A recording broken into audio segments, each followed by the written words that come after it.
some old connections, yeah. Became quite an influence too.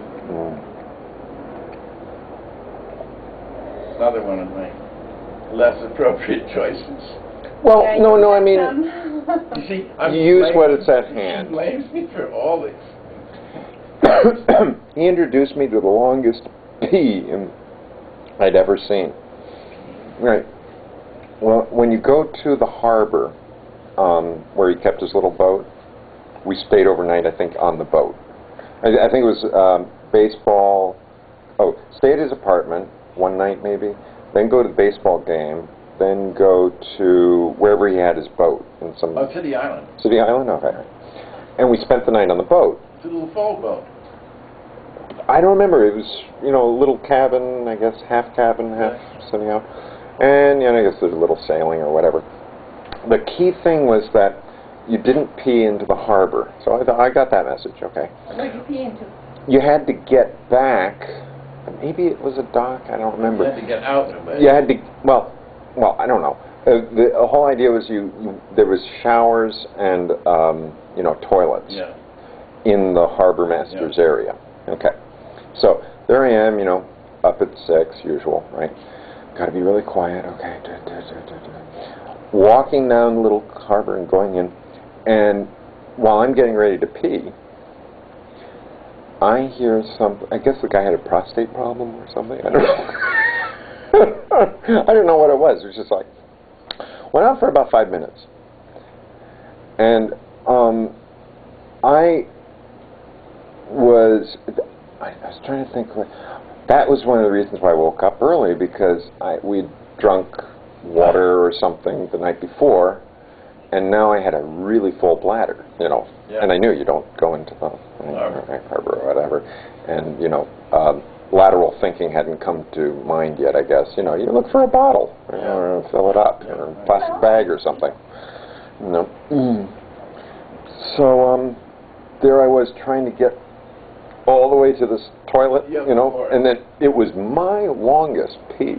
I mean, I was trying to think, how can I count this up? Because after I'd gone for like half a minute, I thought, this one's long. So I started, I don't know what I sang, but I went through like, 3 verses. This is at least a minute and a half, So that was my new record. I don't know, it's 11 years old, 10 years old. But I mean, baseball, all those things. So, I mean, maybe overall it was difficult, but I mean, think of it. Wasn't he the guy who helped you find Colorado, or he helped in that transaction? Well, he's helping on everything. Yeah, so I think you really have to take a summary view. Sure. I mean, we always know we have the strongest memory, the last memory. Yeah. I'm sure the last memory is a little bitter, whatever. But I had this more sort of complex. Of course. Or for me, actually, it was pretty simple. He was very helpful. He had a beard, Well, he had very helpful to us on our housing. I never understood why he changed so completely. It was like a Jekyll and Hyde thing. Yes, well, it's something to teach us all. Do you remember the story that Dickens wrote called Uriah Heep? Oh. It's about this very subservient fellow that wormed his way into the good graces of the Lord and got to run his household, and then things went wrong. Control. Ooh. Well, change of personality. Yeah. This is what happened to the guy. But he helped us a great deal with our plans. He was enormously helpful. I mean, we were hiring architects left and right, trying to remodel our little house for you guys. And boy, did it ever turn out right eventually. Didn't it? Yeah.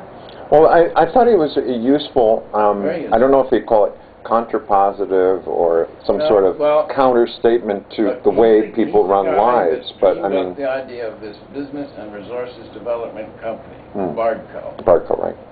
And so he immediately wanted us to put assets that were tangible. And Andre O'Connor was coaching him, which pissed me off. And so they had all these ideas, getting land in Colorado and getting a factory in that plastic balls. And I was so against that. Oh, it's terrible. We bought a dog that thanks to Frank Musselman at Millbank, palmed off Corning's defunct factory. Yeah. I mean, it's just conspiracy all around us. Yeah. Well, Take us for a ride. And yet I just wrote a condolence to Musselman Yeah. 2 days ago. See, we get the big picture on him. He was very, very helpful at some point. He helped us with the But the other litigation with thing, the elements. Stephen, is that when Bobby just sort of didn't want to go up to Rockaway anymore, Art Crawford was gone. oh, He became the secretary of the club. Yeah. Poppy's right-hand man. He did a lot. You Did- see, and Poppy was very grateful. Well, I wasn't going to do that. I was taking care of 4 kids. I know. Well, yeah, you were sort of anointed and you didn't follow through, so here's some guy who, you know, pretty good substitute, about the right age. Jeez.